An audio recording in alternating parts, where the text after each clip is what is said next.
ওমরে ফারুক রাদিয়াল্লাহু তাআলা আনহু একবার উবাই ইবনে কাবকে বললেন, ইয়া উবাই, মা হুয়া তাকওয়া? আল্লাহ কোরআনে এত তাকওয়ার কথা বলেছেন, তাকওয়াটা কি? উনি প্রশ্নের উত্তর না দিয়ে উনিও প্রশ্ন করলেন। উনি বললেন, হাল সালাকতা তরিকান দা শাউক? ইয়া আমিরাল মুমিনিন, আপনি কি কখনো মরুভূমিতে কাঁটাযুক্ত রাস্তা দিয়ে হেঁটেছেন?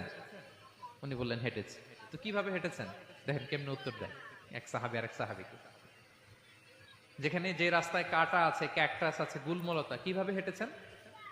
তিনি বললেন, ইজতাহাদতু ওয়া তাশাম্মারতু, আমি আমার জুব্বা পাগড়ি খুব আঁটোসাঁটো করে কাপড়টা উপরের দিকে টেনে এমন সাবধানে হেঁটেছি যাতে ক্যাকটাসের কাঁটা আমার গায়ে না লাগে।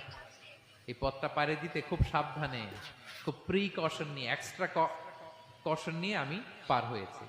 উবাই ইবনে কাব বললেন, হাদা হুয়া তাকওয়া, এটাই তো তাকওয়া। এই তো বুঝে গেছেন আপনি। আপনি না একটু আগে প্রশ্ন করছেন তাকওয়া কি? এটাই তাকওয়া।